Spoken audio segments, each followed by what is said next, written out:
नमस्कार दोस्तों, मैं वैशाली राजपूत आपके सामने लेकर आई हूँ बेताल पच्चीसी की एक नई कहानी जिसका नाम है पापी कौन। तो चलिए सुनते हैं आज की कहानी। काशी में प्रताप मुकुट नाम का एक राजा राज्य करता था। उसके ब्रज मुकुट नाम का एक बेटा था। एक दिन राजकुमार दीवान की लड़की को साथ लेकर शिकार खेलने जंगल में गया। घूमते घूमते उन्हें एक तालाब मिला। उसके पानी में कमल खिले थे और हंस किलोल रहे थे। किनारों पर घने पेड़ थे जिन पर पक्षी चहचहा रहे थे। दोनों मित्र वहां रुके और तालाब के पानी में हाथ मुंह धोकर ऊपर महादेव के मंदिर पर गए। घोड़ों को उन्होंने मंदिर के बाहर बांध दिया। वो मंदिर में दर्शन करके बाहर आए तो क्या देखते हैं कि तालाब के किनारे राजकुमारी अपनी सहेलियों के साथ स्नान करने आई हुई थी। दीवान का लड़का तो वहीं एक पेड़ के नीचे बैठा रहा, पर राजकुमार से ना रहा गया। वह आगे बढ़ गया। राजकुमारी ने उसकी ओर देखा तो वह उस पर मोहित हो गया।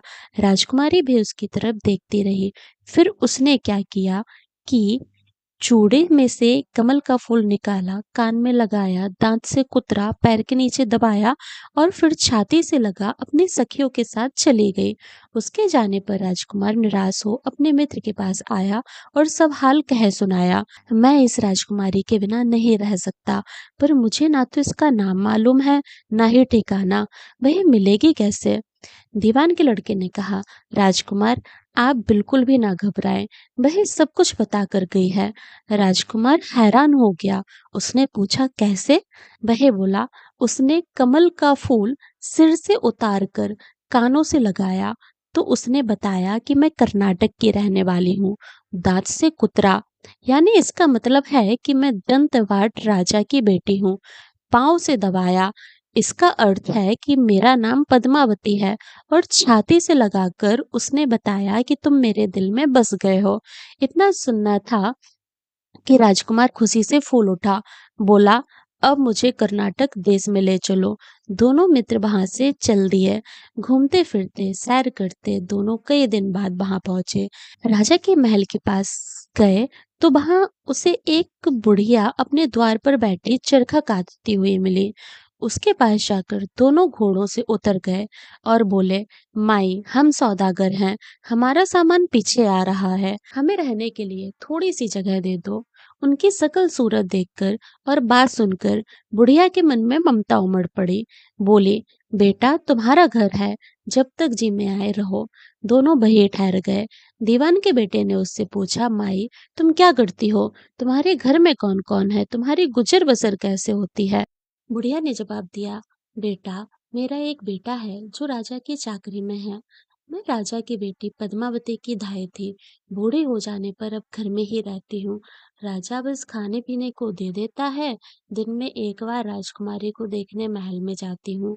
राजकुमार ने बुढ़िया को कुछ धन दिया और कहा, माई कल तुम वहां जाओ तो राजकुमारी से कह देना कि जेठ सुदी पंचमी को तुम्हें तालाब पर जो राजकुमार मिला था वह आ गया है। अगले दिन जब बुढ़िया राजमहल गई तो उसने राजकुमार का संदेशा उसे दे दिया। सुनते ही राजकुमारी ने गुस्सा होकर हाथों में चंदन लगाकर उसके गाल पर तमाचा मारा और कहा, मेरे घर से निकल जा। बुढ़िया ने घर आकर सब हाल राजकुमार को कह सुनाया। राजकुमार हक्का बक्का रह गया। तब उसके मित्र ने कहा, राजकुमार आप घबराएं नहीं, उसकी बातों को समझें।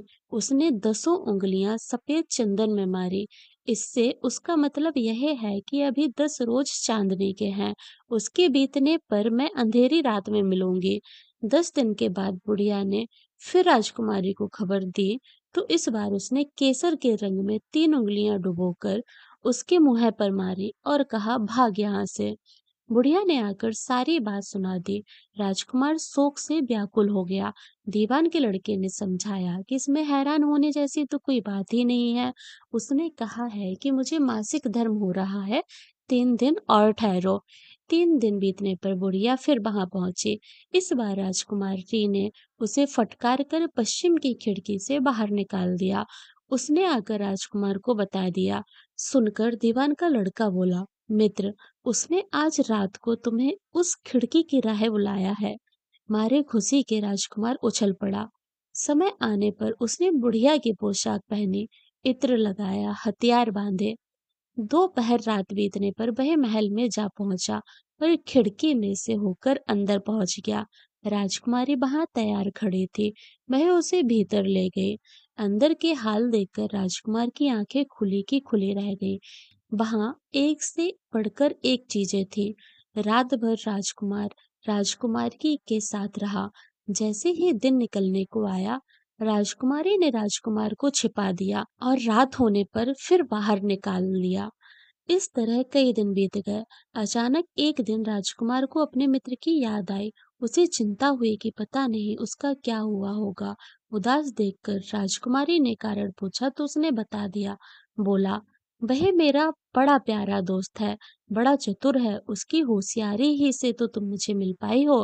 राजकुमारी ने कहा, मैं इसके लिए बढ़िया बढ़िया भोजन बनवाती हूँ, तुम उसे खिलाकर तसल्ली देकर लौट आना।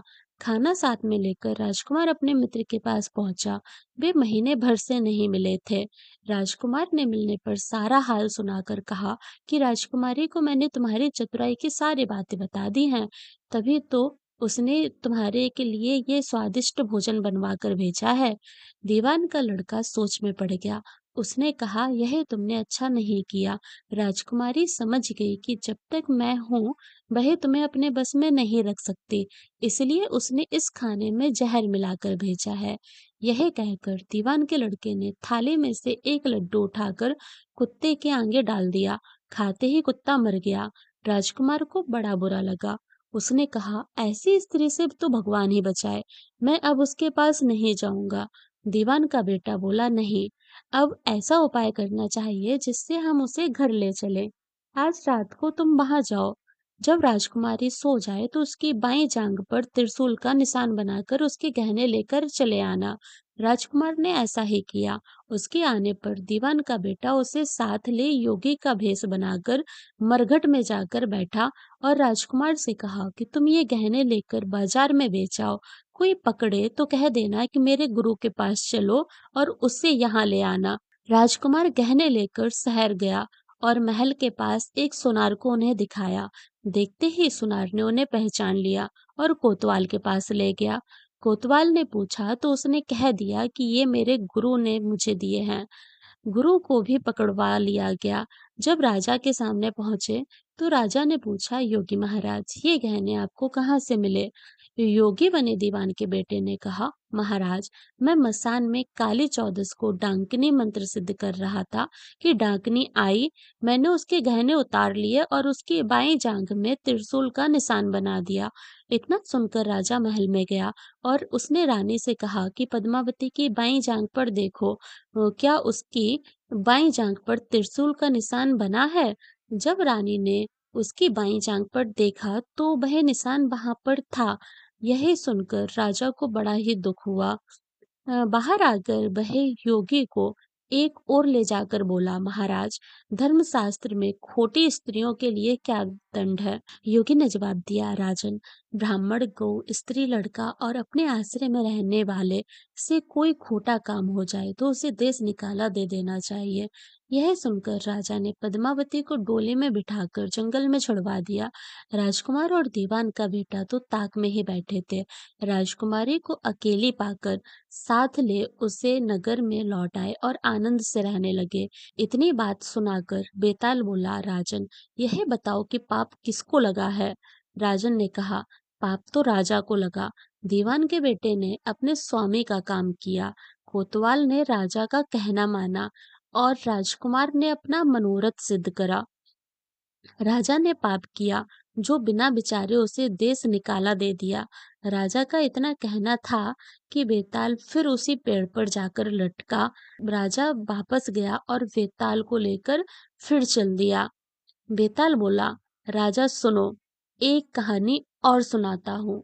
तो यदि आपको हमारी यह वीडियो पसंद आई हो तो कृपया लाइक शेयर कमेंट करना ना